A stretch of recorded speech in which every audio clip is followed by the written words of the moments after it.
안녕하세요. 하루 필수 말씀 충전 하필 큐티 조정환입니다.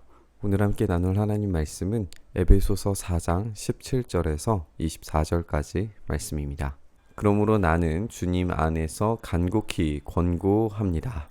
이제부터 여러분은 이방 사람들이 허망한 생각으로 살아가는 것과 같이 살아가지 마십시오라고 이야기를 합니다. 우리가 어제 본문과 함께 생각을 해봤을 때에 이방인 사람들은 서로 분리됨과 분열됨 그리고 겸손하지 못함과 사랑하지 못함으로 인하여서 자기 욕망을 추구하는 삶으로 살아가는 사람들입니다. 그 허물과 죄로 인해 우리는 이미 죽었던 존재라고 그렇게 2장에서 이야기한 적이 있었죠. 그러니까 이방 사람들의 이런 허망한 생각이 그런 삶으로 결과물로 나타나게 될 겁니다. 그래서 사도 바울이 지적하는 것은 그들이 자기들 속에 있는 그 무지와 자기들 마음의 완고함 때문에 지각이 어두워지고 하나님의 생명에서 떠나 있다라고 이렇게 이야기합니다. 우리가 면밀히 생각을 해보면 그들의 허망한 생각, 그들의 무지가 그들의 마음을 완고하게 하고 그 지각, 안과 삶 자체가 어두워져서 결과적으로는 생명에서 떠나 있게 되는 상태까지 이르게 됩니다. 이 허망한 생각으로부터 이르게 되는 무지와 완고함과 지각의 어두워짐과 생명에서 떠나지게 되는 이 일련의 과정들을 우리가 깊이 생각을 해봐야 합니다.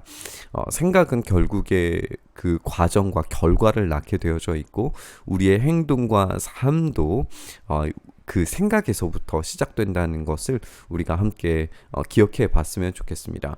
이런 생명에서 떠나게 된 삶은 수치의 감각을 잃어버리게 만든 것이고 자기들의 몸을 방탕에 맡기고 탐욕을 부리고 모든 더러운 일을 하게 만든다라고 이런 결과를 이야기해주고 있습니다. 그러니까 하나님의 생명에서 떠나 있는 상태에서는 자신들의 방탕과 탐욕을 위해서 무슨 일이든지 할 수 있는 상태에 놓여져 있고 그런 삶에 대해서 전혀 수치를 느끼지 못하는 상태라는 거죠. 그리스 로마 사회는 수치와 명예의 사회이기 때문에 명예를 잃어버리고 수치스러운 일을 한다는 것은 생각할 수 없는 죽음과 같은 일입니다. 그런 것을 문화적인 배경을 좀 생각을 해보면 여기에서 수치도 잊어버린 채로 자신의 욕망과 방탕에 따라서 무슨 일이든지 하며 살아가는 수치의 감각을 잃어버린 사람들에 대한 경고는 매우 충격적으로 와닿았을 겁니다. 실제적으로 이방인들이 그런 삶을 살았느냐는 또 다른 문제가 되겠지만 그들의 허물과 죄로 인해서 이미 죽은 삶을 경고했던 사도 바울의 논지에 따라서 그들이 그리스도의 생명 가운데 나오지 않았다면 그들은 수치에 머물러 있는 상태, 허물과 죄에 머물러 있는 상태라는 그 지적과 연결되고 있다는 것도 우리가 생각을 해볼 수 있습니다. 그런 것과 다르게 여러분은 그리스도를 그렇게 배우지 않았습니다 라고 이야기하면서 이 배움에 대한 이야기들이 강조되고 있는데요. 여러분들이 예수 안에 있는 진리대로 그분에 관해서 또 그분 안에서 가르침을 받았습니다. 이거는 이제 진리에 대한 배움과 알미죠. 그러니까 우리의 생각의 구조와 생각에 따른 방향성을 완전히 뜯어 고치는 일이 될 겁니다. 예수님은 그 배움의 대상이 되시고 그리고 그 가르침을 직접 제시해 주시는 분이시고 그 가르침 그 자체이시라는 것을 오늘 이 사도 바울의 표현에 따라서 우리가 생각을 해볼 수 있습니다. 예수님을 배우게 되는 그 대상이 되는 분이시고 그분에 관해서 이제 배우게 되는 것이고 그분 안에서 가르침을 받았다는 말은 예수님께서 직접 빛이 되셔서 자신을 드러내시고 계시하셨다라고 하는 말로 우리가 생각을 해볼 수 있겠죠. 그렇기 때문에 그런 가르침을 받았다면 여러분은 지난 날의 생활 방식대로 허망한 욕정을 따라서 살다가 썩어 없어질 그 옛사람을 벗어버려야 합니다. 그리고 마음의 영을 새롭게 해서 하나님의 형상을 따라 참 의로움과 참 거룩함으로 지으심을 받은 새 사람을 입어야 합니다.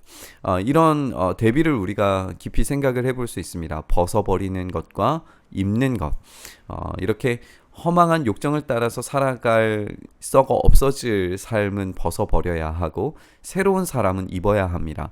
그런데 이 새로운 사람을 입는 것은 우리의 힘과 능력으로 하는 것이 아니라고 이 전체 본문에서 우리에게 가르쳐주고 있죠. 왜냐하면 이 새 사람은 예수 그리스도를 머리로 한 우주적 교회이기 때문입니다.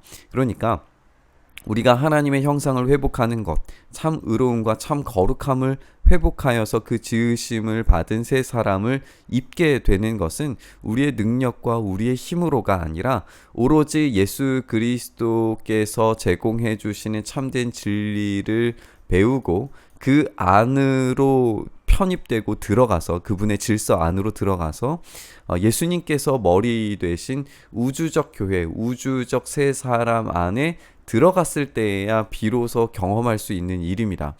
여기에서 이제 이 마음의 영을 새롭게 한다라고 하는 것도 성령께서 그렇게 하셨기 때문에 이 새로운 사람이 입어지는 과정은 우리가 구원의 질서 안에 들어갔다라고 하는 표현으로 우리가 읽어볼 수 있을 겁니다. 어쨌든 이렇게 벗어버림과 입게 되는 것의 대비를 통하여서 우리가 옛 질서에서는 벗어나고 예수 그리스도의 새로운 질서 안으로 들어가서 예수 그리스도께서 머리 되신 그 새 사람 안에 들어가는 삶으로 살아가야 된다라는 것을 우리에게 알려주고 가르쳐주고 있습니다. 이 새 사람이 경험되어지는 것이 우리의 참된 진리와 삶의 자리로 나아가는 것입니다. 이전의 질서에 살아가는 것이 수치의 삶이었다면 이 새로운 사람, 새로운 인간, 예수님 안에서 회복된 하나님의 형상은 이전에 죽어 마땅한 존재가 아니라 구원받은 선물 받은 은혜의 존재라는 것을 우리 에베소 전체의 이야기를 통해서 살펴봤습니다. 그런데 이것은 이제 논리적 구조로서 이것이 새로운 삶을 살아가기 위한 시작점이라는 것을 우리가 염두에 두어야 할 필요가 있습니다. 우리가 어제의 본문에 따라서 삼위일체 되신 하나님께서 한 인간을 만들어 가시는 것처럼 우리도 또한 그 예수님의 질서 아래서 한 인간으로 지어져 가야 됩니다. 그런 적절한 성품과 하나님께서 선물로 주신 그런 삶을 우리가 합당한 부르심에 합당한 삶을 살아가게 되는데 그 방향성이 새 사람이라는 것이죠. 이 문화 자체에서 수치스러운 삶은 죽음과 마땅한 삶이었다면 이 명예로운 삶은 영원한 것이었습니다. 우리가 이 영원한 삶을 추구하는 새 사람을 입기를 바라야 된다라고 사도 바울은 우리에게 명령하고 있습니다. 우리가 이 말씀 함께 묵상하면서 오늘 우리가 그 새 사람, 우주적 교회로서의 부르심에 합당한 삶을 살고 있는가 다시 한번 생각해 봤으면 좋겠습니다. 그 부르심에 합당한 삶을 살기 위해서 우리는 예수 그리스도를 알아야 됩니다. 그리고 예수 그리스도 안에서 그 삶을 지속하고 만들어져 가고 완성되어져 가야 됩니다. 오늘 이 말씀을 통해서 우리가 참된 지식 안에 새로워지는 인간을 힘입는 우리의 삶 되기를 위해 함께 기도의 자리로 나아갔으면 좋겠습니다. 주님, 우리가 그렇게 새 사람으로 지어진 바 되어서 그 새로운 질서 안에서 부르심에 합당한 삶을 온전히 살아갈 수 있게 하여 주시옵소서. 이렇게 우리가 주님께서 요구하시는 삶에 합당한 삶을 살았을 때 그 풍성한 은혜를 누리는 우리 모두가 될 수 있도록 그 새 사람을 입는 그 새 사람의 질서 안에 들어간 우리의 삶 되게 하여 주시옵소서. 이렇게 오늘도 우리를 불러주시는 이에 합당한 삶 살게 하시기를 간절히 소망하며 우리 주님 예수님 이름으로 기도드리옵나이다. 아멘.